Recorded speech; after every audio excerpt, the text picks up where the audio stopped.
Bonjour à tous et à toutes. Dans cette petite vidéo, on va voir comment on peut utiliser Visual Studio Code pour qu'il formate pour nous les différents fichiers. Donc, ça va arriver parfois qu'on va copier-coller du code d'Internet ou d'un autre projet ou d'un autre fichier et que les balises vont pas s'aligner comme il faut. Puis là, ben, c'est comme un peu difficile à la main. Il faut comme aller les redéplacer en faisant des tabulations ou majuscules tabulations, etc. Et ça va arriver aussi parfois qu'on va penser que notre code il est bien formaté, que c'est un document valide, mais c'est pas le cas. Par exemple, tu vois ici, si je clique sur les différents divs, c'est correct. Mais quand je clique sur ce div-ci, je m'aurais attendu que la balise formante ce soit lui, mais en réalité, j'avais une balise formante de trop ici.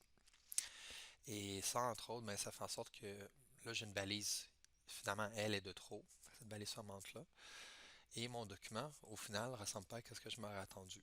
Donc, si je m'aurais attendu à avoir des lorem ipsum jusqu'ici, puis mes lignes qui commencent tout le temps là, ben, à cause c'est mal formaté, là, euh, là, lui, ce div-là, fermant, sert à fermer le container. Donc, tout ce qui est après, c'est comme des rows qui traînent dans le vide, qui sont pas dans des conteneurs, puis il y a une balise fermante tout seul. Donc, c'est pour ça que ça donne ce visuel-là. Très souvent, on peut avoir des problèmes de visuel rattachés simplement au fait que nos balises sont pas bien fermées. Donc, utiliser un bon formatage de code ou utiliser un outil pour formater le code, ça va nous aider. Visual Studio Code a déjà quelque chose qui permet de pouvoir formater du code. Il existe d'autres extensions possibles pour formater, mais pour l'instant, on va utiliser seulement celle par défaut. Si vous faites la touche Alt, Shift et F en même temps, donc vous tenez les trois Alt, Shift et F, ça va donner ça ici. Donc là, on vient de faire formater le code, pas automatiquement, mais en faisant la touche. Qu'est-ce qu'on se rend compte? Entre autres, là, on est plus capable de voir rapidement, OK, mon conteneur arrête jusqu'ici. Après ça, j'ai une row, et on se rend compte ici, j'ai deux balises fermantes qui se touchent une à la suite de l'autre. Fait que ça, déjà, là, ça devrait pas être normal, étant donné que Visual Studio Code a formaté notre code. Donc, on peut constater que notre erreur est ici. Fait que là, on pourrait simplement supprimer une des deux balises fermantes, puis ça serait correct. On va aussi constater que les lignes qui étaient trop longues, il les a rapetissées. Donc, quand ça dépasse un certain nombre de caractères, je pense que c'est 120, il fait des retours de lignes. Mais sinon, le reste est quand même pas mal cute. On va faire un CTRL Z pour annuler le formatage.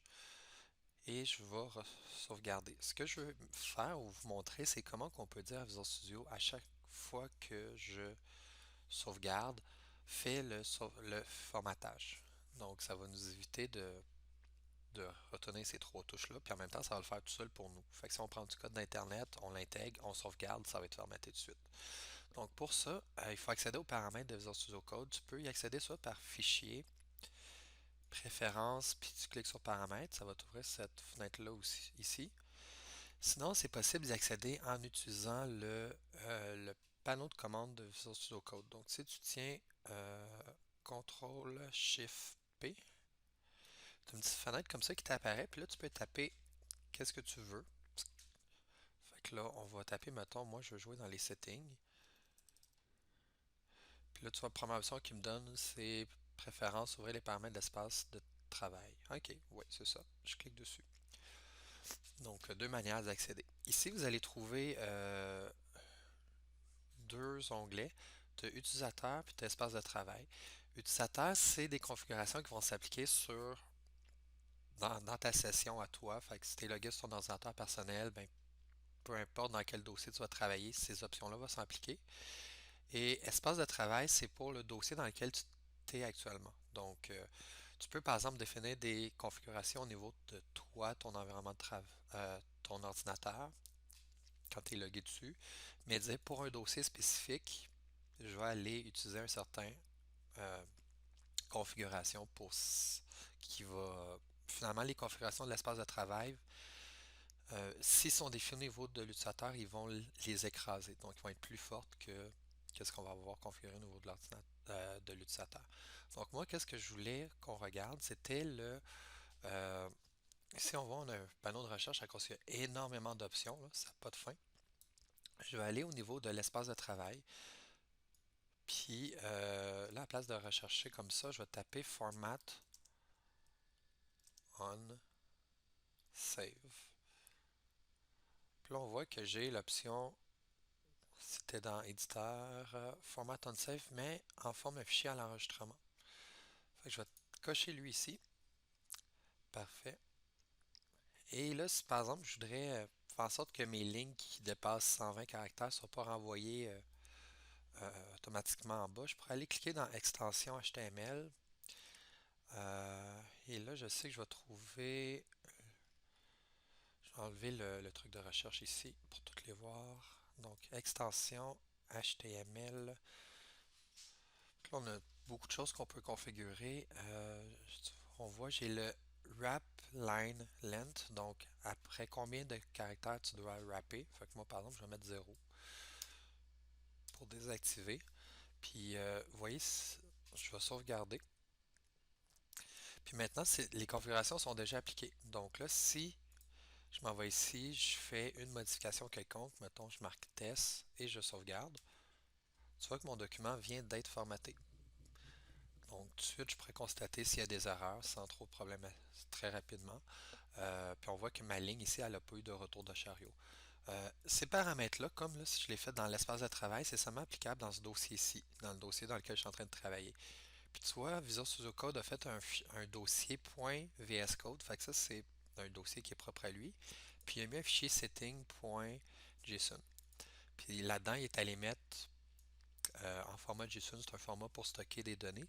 Euh, donc, il est allé mettre pour différentes configurations. Donc, la configuration format unsafe de l'éditeur, la valeur true, puis il est allé changer le nombre de lignes à 0.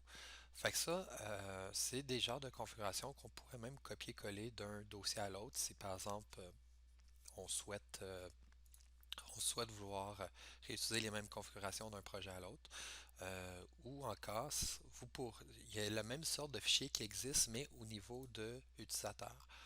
Donc, au niveau de l'utilisateur, si on aurait joué dans ces paramètres-là ici, ça aurait créé un fichier qui serait stocké dans dans C, utilisateur, votre nom, AppData, Visual Studio Code, etc. Il y a une manière de le trouver exactement. Par exemple, si je clique dans HTML, je sais qu'ici j'ai euh, modifié dans. Ouais, ok. Modifié dans le setting.json. Fait qu'on voit ici ce code-là. Ça, il est dans AppData, routing, code. C'est pas très important l'espace CQ, c'est juste pour savoir que vous avez l'équivalent de ce fichier-là qui est pour un projet, mais qui existe pour l'utilisateur au complet. Fait que si quelque chose est écrit ici, mais qui est redéfini de manière différente au niveau du projet, du fichier de configuration du projet, ben c'est le fichier de configuration du projet qui va avoir priorité. Autre petite chose que je veux vous parler aussi, n'hésitez pas à explorer les différentes options, là, il y en a plein, plein, plein, ça peut être le fun. Mais c'est quand même limitatif. Tu sais, c'est vraiment un formatage de base qu'il y a là. C'est pas la Cadillac de qu'est-ce qui existe. Ça va arriver souvent qu'en entreprise, les gens vont utiliser des outils qui vont être plus malléables au niveau de la configuration pour le formatage. Je vais vous en parler de deux, juste la, pour le plaisir. Donc, juste vous les montrer que ça existe, comme par exemple Prettier qui est ici, que lui, ça va marcher le formatage pour JavaScript, TypeScript, nanana, HTML, Vue, Angular, d'autres langages. Et bon, il peut s'utiliser en ligne de commande, ce qui est le fun, à cause parfois ça peut être utile, surtout quand on va voir à un moment donné, plus tard dans votre programme, l'intégration continue, etc. Et il y a beaucoup de configurations qui est possible. Si on va sur le site web officiel, on peut aller configurer de manière très granulaire comment qu'on veut que le formatage se passe, etc. Donc ça, c'est un exemple d'outil qui existe. Un autre outil, c'est Beautify, que j'ai déjà vu quelques fois utiliser. Donc tout ça, juste pour vous dire que ça existe. Puis éventuellement, ça se pourrait qu'en entreprise, ils utilisent ce genre d'outils-là pour faire leur formatage. Et ces deux outils-là fonctionnent avec un fichier de configuration dans lequel toute l'équipe peut partager la configuration. Donc, tout le monde va, quand ils vont faire formater leur code, ça va être formaté de la même manière ou encore on peut définir des règles de validation sur la structure du code pour que tout le monde écrive de la même manière. Comme ça, c'est plus facile à lire par la suite. Donc, j'espère que vous avez trouvé le petit vidéo utile. Fait que vous pouvez passer à la prochaine.